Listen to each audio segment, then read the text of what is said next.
हर हर महादेव, जय श्री राधे राधे मेरे beautiful divines. आप सभी लोग कैसे हैं? आपके पार्टनर की करंट फीलिंग्स क्या हैं? आइए चेक कर लेते हैं। आपका व्यक्ति आपके बारे में क्या सोच रहा है, सोच भी रहा है या नहीं, किस भाव से सोच रहा है, क्या उन्हें आपकी तकलीफ से कोई भी फर्क पड़ता है। आइए चेक करते हैं। कलेक्टिव जनरल रीडिंग है, जितना रेजोनेट करना क्लेम करना, बाकी ड्रॉप करना। अभी के भी वीडियो को लाइक करो मेरा और अपना एनर्जी एक्सचेंज करने के लिए, ताकि वीडियो फुल पोटेंशियल पे आपके लिए वर्क करे, आपको हील करे, आपके रिश्ते को हील करे। ऑल्सो अपने व्यक्ति का नाम मन में 3 बार ज़रूर ले लेना ये रीडिंग को सुनने से पहले। ओके, चलिए स्टार्ट करते हैं। लीजिए अपने स्पेशल पर्सन का नाम मन में 3 बार, उनका ध्यान कीजिए, हंसता मुस्कुराता चेहरा अपने व्यक्ति का याद कर लीजिए और देखते हैं कि उनके एक्चुअल चैनल मैसेजेस वो आपको अपने अंतर आत्मा से, अपने मन से आखिर आपसे कहना क्या चाहते हैं। सबसे पहले कार्ड आ रहा है, this is for all zodiac science, okay, for everybody. You made me realise my flaws. आपके जो पार्टनर हैं, जब से ये आपके साथ रिलेशनशिप में आए हैं, ऐसा बहुत बार हुआ है कि आपने इन्हें एग्जैक्टली बता दिया है कि इनमें क्या कमियां हैं या ये क्या गलत कर रहे हैं। आप मुझे एक आउटस्पोकन, एक एक्सट्रोवर्ट इंसान दिखते हो जो गलत होते हुए नहीं देख सकता। यानी कि आप रह भी सकते हो चुप, ऐसा नहीं है कि आपको हर जगह जाके बोलना है, लेकिन उन सिचुएशंस में जहाँ पे आपको ये लगता है कि मेरे साथ गलत हो रहा है या इन जनरल गलत हो रहा है, वहाँ पे आप आवाज़ उठाते हो, आप खुद को नहीं रोक पाते।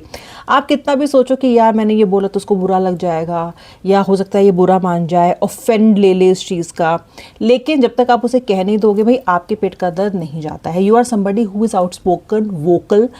गलत आप देख नहीं सकते हो और आपको ये भी लगता है कि अगर मैं बता दूं तो उससे कुछ अच्छा ही होगा, बिकॉज कम्युनिकेशन रखना इज़ गुड, कम्युनिकेशन को एनहांस करना इज़ गुड। लेकिन जो आपका व्यक्ति है ना, इसको ऐसा लगता है कि आप इसकी गलतियों को उसको आपको दिखा रहे हो। आपने उनको रियलाइज़ करवाया बहुत बार कि ये गलत है। कई बार उन्होंने इसको अप्रिशिएट किया है, लेकिन अधिकतर टाइम ऐसा हो सकता है कि इस व्यक्ति ने उसको ऑफेंसिव तरीके से ले लिया हो और उनको अपनी फ्लॉज के बारे में सुनना या अपने क्रिटिसिज्म सुनना आपके मुंह से शायद अच्छा नहीं लगता है।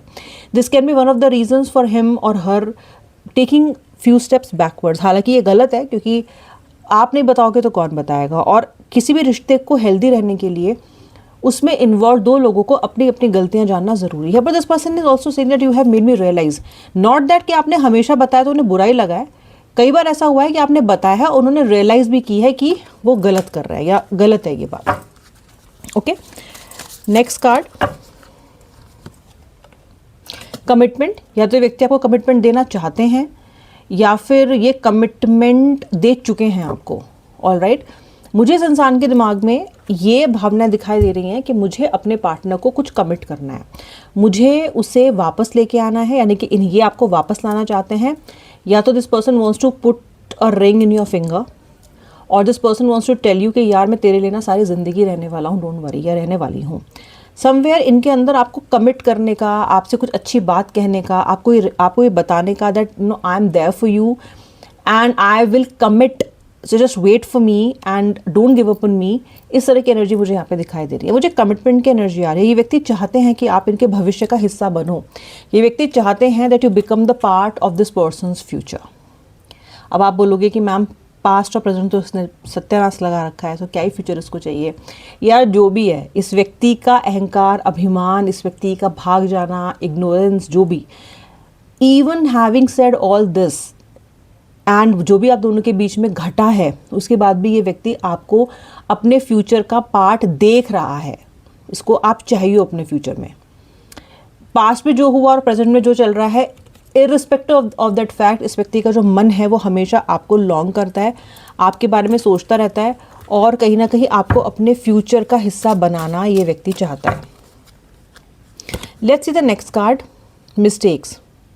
I wish I could write my wrongs. आपके पर्सन ने इस रिलेशनशिप में बहुत सारी मिस्टेक की हुई हो सकती हैं, and the mistakes can be आपके लिए एनफ एफर्ट नहीं लगाना, या फिर आपको तवज्जो नहीं देना, आपको अप्रिशिएट नहीं करना इस रिलेशनशिप में, आपके इमोशनल क्वेश्चन को समझ नहीं पाना कि आप किस तरीके से इमोशनली बिहेव करते हो, आप और आपके इमोशनल रिक्वायरमेंट्स को भी नहीं समझ पाए ये इंसान। इस व्यक्ति ने इस रिलेशनशिप में बहुत डीप डाइव नहीं किया है।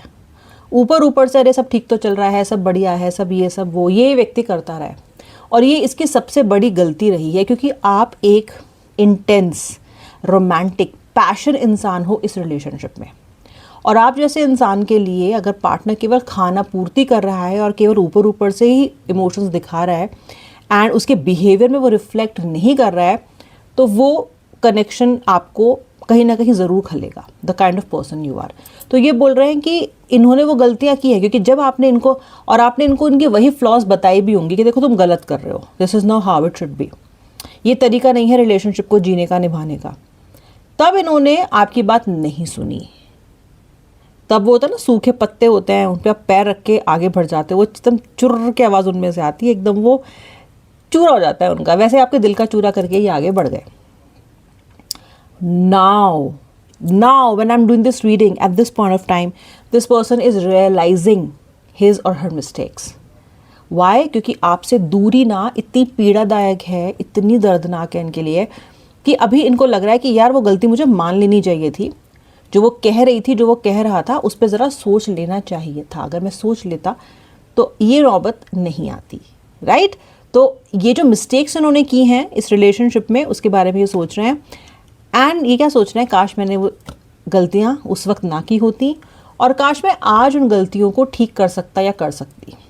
ऐसा हो सकता है कि आप दोनों के बीच में स्थिति इतनी ख़राब हो गई है, इतनी ख़राब हो गई है कि रिकन्सिलिएशन की जो उम्मीद है वो कहीं ना कहीं कम दिखाई देती है। इस व्यक्ति को खुद लग रहा है कि यार ये होगा कैसे, हालांकि रियलाइज़ कर रहा है कि somewhere he has to do it और she has to do it, अपनी मिस्टेक्स वगैरह सब रियलाइज़ कर रहे हैं, लेकिन चीज़ें बहुत ख़राब हो गई हैं। बट यू नो व्हाट, हमेशा ध्यान रखो, sometimes things have to go worse to get better. कभी कभी चीज़ों का बहुत ख़राब होना ज़रूरी होता है, क्योंकि इसके अलावा उसको चारा नहीं है सामने वालों को रियलाइज़ करना है। तो कभी कभी चीज़ें बहुत ख़राब होनी ज़रूरी होती हैं in order for them to start getting better, for a new beginning, for a fresh beginning. कभी कभी एक भूचाल, बवंडर, भूकंप आना ज़रूरी होता है, और ऐसा ही कोई भूकंप, भूचाल आप दोनों के रिलेशनशिप में आया है।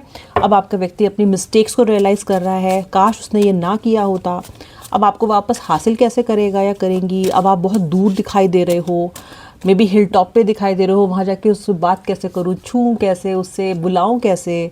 सो इतनी बातें आप कह देते, इसलिए कहा जाता है कि अपनी जीभ पे कंट्रोल रखो, जीवा पे काबू रखो। एक बार इससे बाण चल जाते हैं ना, तो फिर वो वापस आपके उसमें नहीं आएंगे, आपके पास नहीं आ सकता है वो लौट के। But this is what has transpired.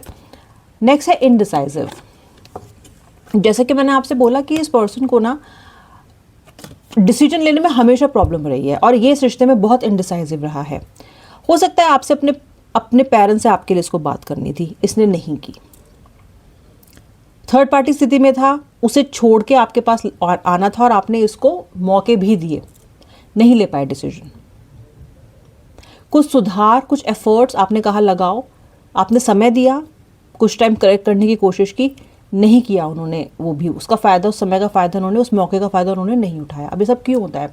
ये सब इसलिए होता है कि आपका व्यक्ति डिसाइड ही नहीं कर पाता कि उसको करना क्या है, या वो डिसाइड ही नहीं कर पाती हैं, और इसी में इनकी ट्रेन छूट जाती है। बिकॉज आप कोई अननोन टाइम तक तो वेट नहीं कर सकते हो किसी का।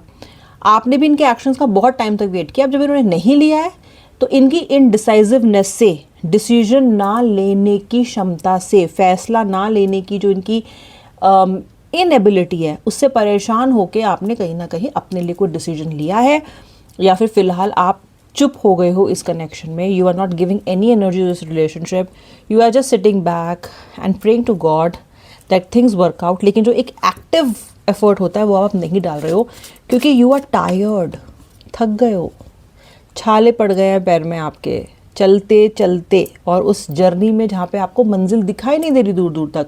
इनफैक्ट साथ में चलने वाला आपका राहगीर, वो भी आपको कभी घोष कर देता है, कभी कभी कभी ऐसा होता है ना कि रास्ता कट सकता है अगर साथी अच्छा हो, तो कांटे भी इंसान झेलता है, बिकॉज कंपनी इज़ गुड। लेकिन यहाँ आपकी कंपनी नहीं है, आपको बिट्रे किया है, तो समवेयर आप बहुत ज़्यादा ना, you are feeling very very demotivated. Okay, detachment, I had to let go. See, आपके व्यक्ति ने कुछ समय से आपसे बातचीत इसलिए नहीं की है बिकॉज ही और she is clearing their minds, अपने दिमाग को क्लेंस कर रहे हैं, साफ कर रहे हैं। पुराने प्रेजुडिस से, पुराने गलतियों से, पुरानी इमोशनल बैगेजेस से, whatsoever. But if you see here this person is meditating, trying to figure out what has gone wrong, what can I do better. ये उनकी एनर्जी मैं आपको बता रही हूँ. इस कार्ड से मुझे आपकी क्या एनर्जी दिखाई देती है. मुझे लगता है कि आप इस रिलेशनशिप से, इस व्यक्ति से डिटैचमेंट प्रैक्टिस कर रहे हो, क्योंकि आप ये समझ चुके हो कि जब तक मैं इस इंसान पे इमोशनली डिपेंडेंट रहूँगी या रहूँगा, तब तक मैं अपने जीवन में कुछ ग्रोथ कर ही नहीं सकती, होगी ही नहीं. Because somewhere I am always stuck in the past. Okay, अगर आगे बढ़ना है तो थोड़ा डिटैचमेंट प्रैक्टिस करनी पड़ेगी. आप अलग तरह का डिटैचमेंट प्रैक्टिस कर रहे हो, आप इनसे थोड़ा दूर होने का डिटैचमेंट प्रैक्टिस कर रहे हो. और ये क्या कर रहे हैं, ये आपके करीब आने के लिए खुद को सुधार रहे हैं, इसलिए आपसे फिलहाल डिटैच्ड है. Maybe this person wants to surprise you, maybe this person wants to come to you with a different changed aura, changed energies. ये पुरानी गलतियों को नहीं दोहराना चाहते हैं आपके साथ अब, क्योंकि इन्हें पता है कि उसका कितना नुकसान हुआ है इस कनेक्शन को, और इन टर्न उससे इन्हें कितना ज़्यादा नुकसान हुआ है. Responsibilities I have to take. यहाँ पे व्यक्ति कह रहा है I have to take care of my finances and emotional needs. Somewhere आपका व्यक्ति फाइनेंशियल नीड्स से भी जूझ रहा है. नीड्स उसकी पूरी या तो नहीं हो रही हैं. इमोशनली तो खैर वो परेशान है ही, बिकॉज आपसे दूर है. इनके ऊपर इस समय बहुत रिस्पॉन्सिबिलिटीज़ है, ऐसा ये कह रहे हैं. बहुत सारी जिम्मेदारियां हैं इनके पास इस वक्त. Many responsibilities, many things to take care. अब जब हम किसी से दूर होते हैं, आप इनसे दूर हो, तो हमेशा ध्यान ये रहता है कि यार इसके पास 5 मिनट नहीं है मुझे कॉल करने के. अगर पैचअप करना है तो कर सकता है ना, कर सकते हैं ना, what is the big deal, 2 minute में क्या हो जाएगा, मुझे कॉल कर लेगा तो. बट ये व्यक्ति आपसे कह रहा है फॉर सम रीजन्स मैं नहीं कर पा रहा हूँ. I have many responsibilities right now, I am not getting time. हो सकता है कि इनका ये आपको बात करके डिटेल में समझाना चाहते हो, क्योंकि ऑलरेडी चीज़ें इतनी ख़राब हो चुकी हैं कि केवल 5 मिनट की 10 मिनट के बाद वर्कआउट करेगी भी नहीं. खैर ये इनका थॉट प्रोसेस है, this is how they are thinking. Maybe आप ये सोच रहे हो कि यार 5 मिनट नहीं है इसके पास, और वो सोच रहे हैं कि 5 मिनट में मैं क्या ही कर लूँगा. जितनी अपॉलॉजी लगेगी, जितनी क्लैरिफिकेशन लगेगी, वो तो संभव नहीं है इतनी जल्दी. सोल टाइज, आए है, जब ये कार्ड आता है ना, एंड हमेशा आता है, मतलब ये कार्ड एटलीस्ट 3 बार तो आ चुका है, 4थी बार आ रहा है. I always feel connected to you. यही वजह है आपका इनसे दूर या इनका आपसे दूर ना हो पाने की. सोल टाइज, आत्मा का बंधन, आत्मा की पुकार, जहाँ पे आपके शरीर अलग हो जाते हैं, दूर हो जाते हैं, लेकिन सोल्स कनेक्टेड हैं. You are still one together in terms of energy, in terms of soul space. आप एक ही हो अभी भी. तो ये जो सोल टाइज है ना, ये इनको आपसे मूव ऑन करने ही नहीं दे रही हैं. तो इस पर्सन सेइंग कि मैं हमेशा तुमसे कनेक्टेड फील करता हूँ, आप भी इनसे हमेशा कनेक्टेड फील करते हो. कहाँ से मूव ऑन दिखता है आपको, कहाँ से मूव ऑन की गुंजाइश दिखती है? पहले तो कनेक्टेड इससे महसूस कर रहे हो 24 घंटे, क्या उससे मूव ऑन करना संभव है? मूव ऑन क्या होता है? मूव ऑन तो डिस्कनेक्ट होता है ना. आप कोशिश भी कर रहे हो, लेकिन आप भी अपने मन में जानते हो कि कहीं ना कहीं you feel connected to this person, और ये पर्सन तो आपसे लगातार कनेक्टेड महसूस आजकल कर ही रहे हैं, इसीलिए ये सब पूरा हो रहा है. Okay, just a quick time frame मैं चेक करना चाहती हूँ, बने रहो, कि ये संभव कब तक है आप दोनों के बीच में किसी भी तरह की बातचीत या कुछ सिचुएशन का में इम्प्रूवमेंट आना. तो देखो उसके लिए कार्ड आया है in next 15 days. In next 15 days में कुछ ना कुछ परिवर्तन, कोई ना कोई कांटेक्ट, किसी ना किसी तरह की बातचीत, कोई ना कोई क्लू, साइन, होप यहाँ पे आपको मिल सकती है. ये थी आपके पार्टनर की करंट फीलिंग्स. नेक्स्ट एक्शन क्या हो सकता है, क्या टाइम फ्रेम हो सकता है. आई होप कि वीडियो को लाइक कर दिया है. और पता है क्या, अगर आप मेरे सब्सक्राइबर अभी तक भी नहीं हो तो अभी सब्सक्राइब करो. मैं डेली ऐसे आपके लिए रीडिंग्स लेके आती हूँ, और बेल आइकन प्रेस करना ताकि नोटिफिकेशन आपको मिलती रहे. अब मैं मिलूंगी नेक्स्ट वीडियो में, तब तक के लिए श्री राधे, हर हर महादेव.